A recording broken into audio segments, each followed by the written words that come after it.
ನೋಡು ಚಿನ್ನ, ನಮ್ಮಂತ ಮಿಡಲ್ ಕ್ಲಾಸ್ ಜನರಿಗೆ ಕಾರ್ ಅಂದ್ರೆ ಜಸ್ಟ್ ನಾಟ್ ಅ ವೆಹಿಕಲ್. ನಮ್ಗಳಿಗೆ ಕಾರ್ ಅಂದ್ರೆ ಅದು ಸ್ಟೇಟಸ್, ಅದು ಡ್ರೀಮ್, ಅದು ದೊಡ್ಡ ರೆಸ್ಪೆಕ್ಟ್. ಬಟ್ ವೈ ಈ ಕಾರ್ಗೆ ಇವಷ್ಟು ಇಂಪಾರ್ಟೆನ್ಸ್ ಯಾಕೆ? ಸೊ ಯಾಕೆ ಅಂತ ನಾನು ಹೇಳ್ತೀನಿ, ಕೇಳಿಸ್ಕೊಳ್ಳಿ. ದ ಡ್ರೀಮ್ ಸ್ಟಾರ್ಟ್ಸ್ ಅರ್ಲಿ ಅಂತಾರೆ, ಗೊತ್ತಾ?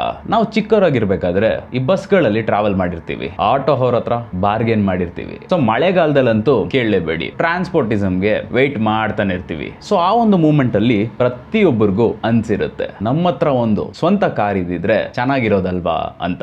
ಸೊ ಈ ಕಾರ್ ತಗೊಳ್ಳೋದು it's not about luxury. Car ಅನ್ನೋದು ಒಂಥರ ಫ್ರೀಡಮ್ ಇದ್ದಂಗೆ. ನಿಮ್ಮೆಲ್ರಿಗೂ ಗೊತ್ತಿರುತ್ತೆ ಅನ್ಸುತ್ತೆ, ಇದು ತುಂಬಾ ಎಂಗೇಜ್ ಅಲ್ಲಿ ಕಾರ್ ತಗೊಂಡ್ಬಿಟ್ರೆ it is something like symbol of success ತರ.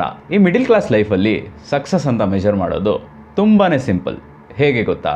ಸ್ವಂತ ಮನೆ ಇದ್ರೆ ನೀವು ಸಕ್ಸಸ್, ಸ್ವಂತ ಕಾರ್ ತಗೊಂಡ್ರೆ ನೀವು ಸಕ್ಸಸ್, ಸ್ಟೇಬಲ್ ಜಾಬ್ ಸಿಕ್ಕಿದ್ರೆ ಅಂತೂ ನೀವು ಸಕ್ಸಸ್. ನೀವು ಅಬ್ಸರ್ವ್ ಮಾಡಿ, ಎಂಗೇಜಲ್ಲಿ ನೀವು ಯಾರಾದರೂ ಕಾರ್ ತಗೊಂಡಿದ್ರೆ ನಿಮ್ಮ ಸೊಸೈಟಿ, ನಿಮ್ಮ ರಿಲೇಟಿವ್ಸ್, ನಿಮ್ಮ ಫ್ರೆಂಡ್ಸ್ ನಿಮ್ಮನ್ನ ಕಂಪ್ಲೀಟ್ ಡಿಫ್ರೆಂಟ್ ಆಗಿ ನೋಡ್ತಾರೆ. ನೀವು ಕಾರ್ ತಗೊಂಡಿದ ತಕ್ಷಣನೇ ಅವರೆಲ್ಲ ಅನ್ಕೊಳ್ಳೋದು ಒಂದೇ, ಓ ಗುರು ಇವನ್ ಲೈಫಲ್ಲಿ ಸೆಟ್ಲ್ ಆಗ್ಬಿಟ್ಟಿದ್ದಾನೆ ಅಂತ ಅವ್ರಿಗೆ ಅವರೇ ಫೀಲ್ ಮಾಡ್ಕೊಂತಾರೆ. ಈ ಕಾರ್ ಇದೆಯಲ್ವಾ, ಎಮೋಷನಲ್ ವ್ಯಾಲ್ಯೂ. ಈ ಫಸ್ಟ್ ಟೈಮ್ ಕಾರ್ ತಗೊಳ್ಳೋರೆಲ್ಲ ಪೂಜೆ ಮಾಡಿಸ್ತಾರೆ, ಫ್ರೆಂಡ್ಸಿಗೆಲ್ಲ ಸ್ವೀಟ್ ಹಂಚ್ತಾರೆ, ರಿಲೇಟಿವ್ಸ್ಗೂ ಸ್ವೀಟ್ ಹಂಚ್ತಾರೆ, ಕಾರ್ ಜೊತೆಗೆ ಫ್ಯಾಮಿಲಿ ಸಮೇತ ಫೋಟೋ ಹಿಡ್ಕೋತಾರೆ, ಆಮೇಲೆ ಸೋಷಿಯಲ್ ಮೀಡಿಯಾಗಳಲ್ಲಿ ಪೋಸ್ಟ್ ಹಾಕೋತಾರೆ.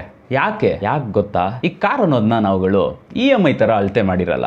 ಎಷ್ಟೋ ವರ್ಷಗಳ ಶ್ರಮ ಇರುತ್ತೆ ಆ ಕಾರ್ ತಗೊಳ್ಳೋದ್ರ ಹಿಂದೆ. ಅಪ್ಪ ಮಾಡಿರೋ ಸೇವಿಂಗ್ಸ್, ಅಮ್ಮ ಮಾಡಿರೋ ಸ್ಯಾಕ್ರಿಫೈಸ್, ಮತ್ತೆ ನಮ್ಗಳ ಹಾರ್ಡ್ ವರ್ಕ್ ಎಲ್ಲ ಮಿಕ್ಸ್ ಆಗಿ ಬಂದಿರೋದೇ ಆ ಕಾರು. ಸೊ ಇದಷ್ಟೇ ಅಲ್ಲ, ಇದಕ್ಕಿಂತ ಇಂಪಾರ್ಟೆಂಟ್ ಇನ್ನೊಂದಿದೆ. ನಾವುಗಳು ಫ್ಯಾಮಿಲಿ ಜೊತೆ ಲಾಂಗ್ ಟ್ರಿಪ್ಸ್ ಗಾಗ್ಲಿ ಅಥವಾ ಫ್ಯಾಮಿಲಿ ಫಂಕ್ಷನ್ಸ್ ಆಗ್ಲಿ ಈ ತರ ಅಟೆಂಡ್ ಮಾಡೋದು ಪಬ್ಲಿಕ್ ಟ್ರಾನ್ಸ್ಪೋರ್ಟ್ ಗಳಲ್ಲಿ ಸ್ವಲ್ಪ ಕಷ್ಟ ಆಗುತ್ತೆ. ಅದು ಈ ಮಳೆಗಾಲದಲ್ಲಿ, ಬಿಸಿಲುಗಾಲದಲ್ಲಿ, ಪ್ಲಸ್ ಕ್ರೌಡ್ ಅಲ್ಲಿ ಸಖತ್ ಹಿಂಸೆ ಆಗುತ್ತೆ. ಸೊ ಅದೇ ಈ ಒಂದು ಕಾರ್ ನಮ್ಗಳ ಲೈಫಲ್ಲಿ ಬಂದ್ರೆ ಹೇಗಿರುತ್ತೆ ಗೊತ್ತಾ? ಮೇನ್ ಆಗಿ ಎಲ್ಲರ ಅಮ್ಮಂದಿರು ಸೇಫ್ ಆಗಿ, ಕಂಫರ್ಟ್ ಆಗಿ ಹೋಗ್ತಾರೆ. ಮನೇಲಿ ಚಿಕ್ಕ ಮಕ್ಳಿದ್ರೆ ಅವರು ಹ್ಯಾಪಿ ಆಗಿ ಅವ್ರ ಟ್ರಿಪ್ ನ ಎಂಜಾಯ್ ಮಾಡ್ತಾರೆ. ಅಪ್ಪ ಅಂತೂ ರಾಜನ್ ತರ ಫ್ರಂಟ್ ಸೀಟ್. ಈ ಕಾರ್ ಇದೆಯಲ್ವಾ, ಬಂದ್ಮೇಲೆ ಅದು ಫ್ಯಾಮಿಲಿಲಿ ಒಬ್ಬ ಆಗ್ಬಿಡುತ್ತೆ.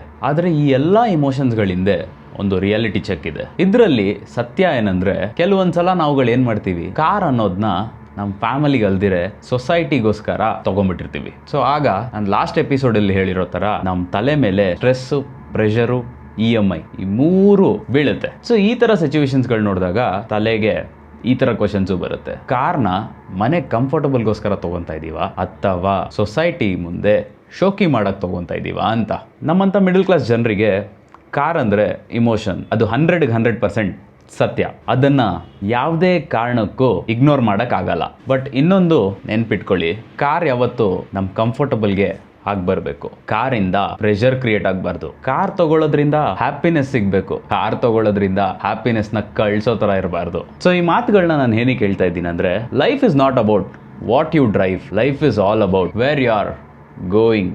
ಈ ಕಾರ್ ಇದೆಯಲ್ವಾ, ಇದೊಂಥರ ಡ್ರೀಮ್. ಅದೇ ಲೈಫ್ ಇದೆಯಲ್ವಾ, ಅದು ಆಕ್ಚುಯಲ್ ಜರ್ನಿ. ಡ್ರೀಮ್ನ ಸ್ವಲ್ಪ ಅಡ್ಜಸ್ಟ್ ಮಾಡ್ಕೊಂಡ್ರೆ ನಮ್ಮ ಲೈಫ್ ಅನ್ನೋ ಜರ್ನಿ ಹ್ಯಾಪಿಯಾಗಿರುತ್ತೆ. ಇದನ್ನೆಲ್ಲ ನಾನು ಹೇಳಿದ್ನ ನೀವುಗಳು ಯೋಚನೆ ಮಾಡಿರ್ತೀರಾ. The things which I say you all think. So ಇವತ್ತಿನ ವಿಡಿಯೋದಲ್ಲಿ ಏನೋ ಒಂದು ಕಲ್ತಿರ್ತೀರಾ, ಯಾವುದೋ ಒಂದು ಪಾಯಿಂಟು ಹೊಡೆದಿರುತ್ತೆ ಅನ್ಕೊಂಡು. Signing out from Gagan stupid talks. ಸಿಗೋಣ ಇನ್ನೊಂದು ಹೊಸ ಟಾಪಿಕ್ ಜೊತೆ.